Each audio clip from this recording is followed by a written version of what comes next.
15th, Feast of Saint Teresa of Avila.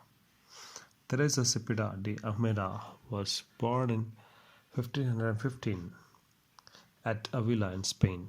When she was 7 years old, Teresa fled from her home with one of her young brothers in the hope of going to Africa and receiving the palm and martyrdom.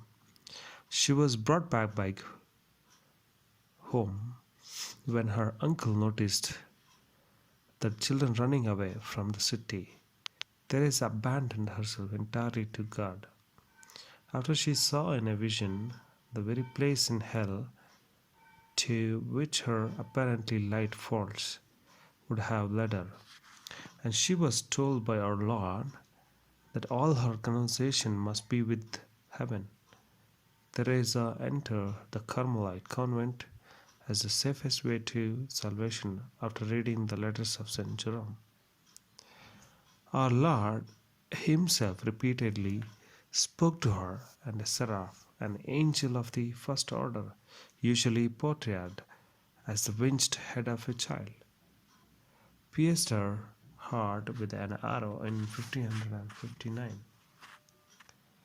Hence, her early confessors considered her visions diabolical deceptions.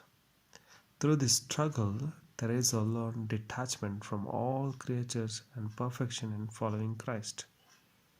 When Teresa one day was bucked off her horse into a river on the way to visit one of her monasteries, her sense of humor became very evident by her remark, "Dear Lord, if this is how you treat your friends, it is no wonder you have so few." Our Lord commanded her to reform the Carmelite order in 1561, and during the remaining 21 years of her life, despite violent opposition, she founded 17 convents of discalced Carmelite nuns and 15 monasteries for friars under the severe, unmitigated rule of the order. "Let nothing trouble or frighten you. All things pass away. Only God never changes. Patience obtains everything." The few branches of the old Carmelite order was approved in 1580 by Pope Gregory XIII.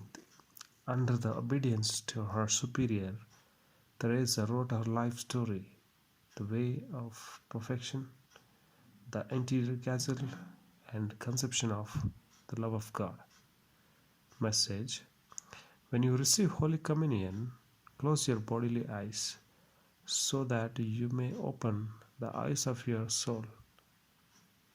Then look upon Jesus in the center of your heart.